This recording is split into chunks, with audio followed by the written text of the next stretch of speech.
Ya mudah-mudahan Bapak Jokowi juga nyimak ini konten. Bapak Jokowi ya drakor, kata Bapak Jokowi, drakornya para pejabat petinggi-petinggi di rakyat Indonesia ini demi bisnis mereka. Di tengah-tengah maraknya yang namanya kasus Vina saat saya sentil, satu, ada yang namanya Teddy Minahasa kala itu. Kedua, masih menjabat yang namanya Tito Karnavian, pelindung segala kejahatan yang ada di Indonesia. Ketiga, Dai Bahtiar. Keempat, Bambang. Kemudian jenderal yang gendut itu Ibtu Rudiana. Ada apa Pak? Tiba-tiba saat ini, beberapa hari yang lalu, tiba-tiba datang ke Mabes. Abri, ada yang harus disampaikan gitu, agar si A, si B, C itu jangan buka mulut gitu, ya kan? Linda pun, ya, yang saya tanya, yang aku Linda, yang bertahi lalat di sini, matanya, alisnya sama, tapi sekarang berjilbab menjadi tim kuasa hukum si Linda. Ketika kita akan live, diganggu agar kita tidak bisa membukakan apa yang saya ceritakan. Jadi ada yang bilang di situ kalau saya ini seorang intel, saya rakyat biasa. Banyak sekali yang positif, ada juga yang nyangkut, ada yang negatif. Ya, bilang kalau kita sok tahu. Nah, mengenai kasus Vina itu, kalau menurut saya, Vina dan Eki sebagai korban dari bandar.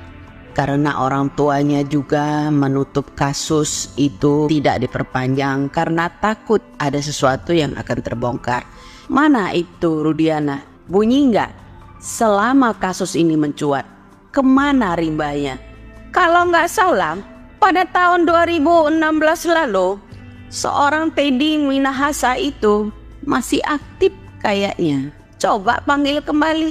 Cobalah panggil kembali. Kalau nggak salah nih ya, kalau salah tolong dikoreksi. Pada tahun 2016 lalu, ketika kasus Vina itu mencuat, sepertinya Teddy Minahasa masih menjabat. Sepertinya, kalau enggak coba tanya sama Sambo. Sambo punya catatan buku kok ya. Sambo ada sisi baiknya.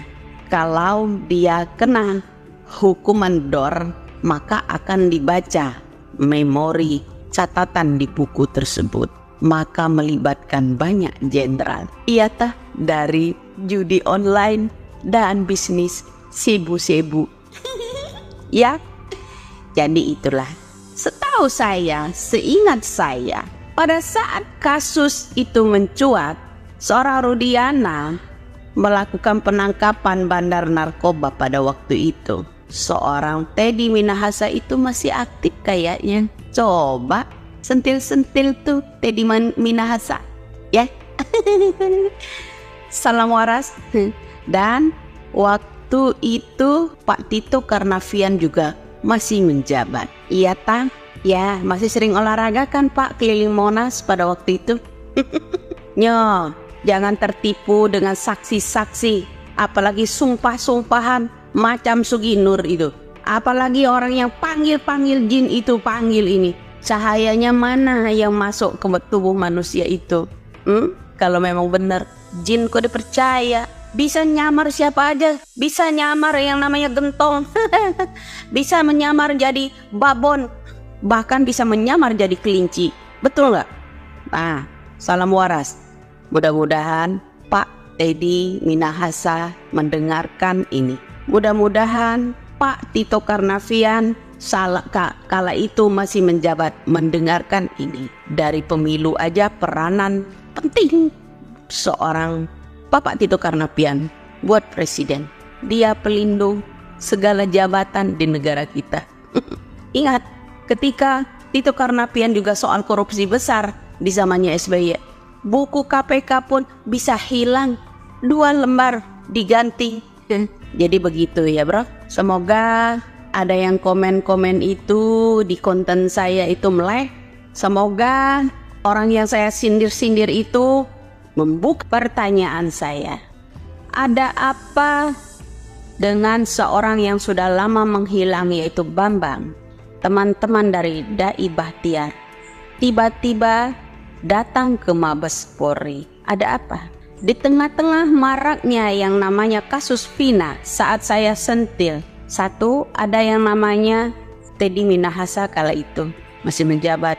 Kedua, masih menjabat yang namanya Tito Karnavian, pelindung segala kejahatan yang ada di Indonesia. Ketiga, Dai Bahtiar. Keempat, Bambang. Kemudian jenderal yang gendut itu Ibtu Rudiana. Ada apa Pak? Tiba-tiba saat ini, beberapa hari yang lalu, tiba-tiba datang ke Mabes ABRI. Ada yang harus disampaikan gitu, agar si A, si B, C itu jangan buka mulut gitu, ya kan? Tiba-tiba datang ke Mabes ABRI itu, apakah Bambang akan bisik-bisik dengan seseorang?